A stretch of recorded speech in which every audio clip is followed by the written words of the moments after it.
What's going on, guys? Crashendo here, and today I'm going to be making a quick little update video about the newest system update that hit Runescape today on June 2nd. And pretty much they introduced the Woodcutting Guild and a minecart area transportation within the Lovakenge area.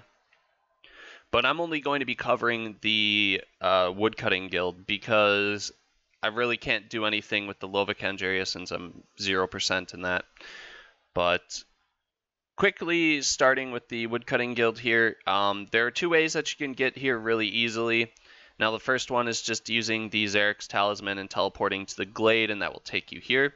And then you just run west. And the other way is to redirect a scroll redirection to the house portal, which is right next to it. It's right here. And just follow this path, run a bit south, and then run west. So two options pretty close together. Either one works, but basically you're just going to be running all the way west. It's really tedious, I guess you could say, but I honestly feel like, and why is there an impling here? I've never seen implings on Zaya before, but that's a bit distracting. So pretty much you just run west and you'll get to this woodcutting guild. Now you need 60 woodcutting and you also need 75% favor in the Hasidus house.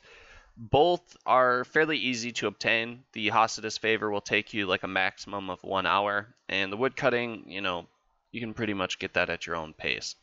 So just entering the guild, a few things to note is there are a lot of yew trees just scattered around the entrance, and there are some normal trees, some oak trees, willow trees, and maple trees, all within this first part here.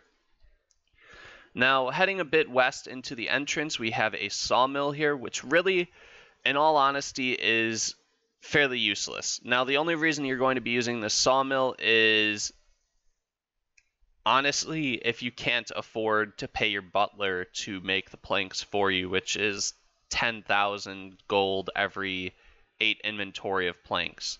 So, if you can't afford that, then this is probably the next best sawmill to use because it's a shorter distance from the bank than the one in Varrock currently is. Now, for Ironman and Ultimate Ironman, this is actually really useless because for Ultimate Ironman, there is no super quick way to get here. And that being said, it's just better to use the sawmill at Varrock because there's a balloon transport method right next to it, but this definitely isn't worth for Ultimate or regular Ironman. So moving on, there is a little cave here just a bit further to the west, and within this cave there are Ents. Now, there was an update today that basically made Wilderness Ents have 2 times the drop rate that they previously had, and these Ents have the old drop rate of the Wilderness Ents, which is just half the drop rate of the current Wilderness Ents. So, alright, I just realized that I actually forgot a spot that has a bank within the Ent Enclave area here, so I figured I'd go ahead and show you guys really quickly the safe spot areas for the Ents, as well as how to get to the bank. You just jump over these roots, and the spot that I found easiest to safe spot these in is just run to the west, and then once you start getting close to this diagonal wall, there's a spot here that you can safe spot them in. Just attack the Ent here. Now, the only problem that you'll run into with this is the fact that you have to get these other Ents around here stuck. But other than that, this is very easy. These don't have very high defense. I'm using mithril darts in my blowpipe, and all I have is my blowpipe and necklace of anguish, my bad. But yeah, once they turn into a trunk, you just go and chop them. Now, the other spot that I found, as you can see my logs on the ground, is basically just north of the banking area.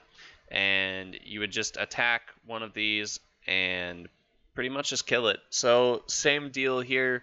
You would need to get these other ones stuck on something. This way they wouldn't attack you or get unlured and attack you while you're trying to woodcut.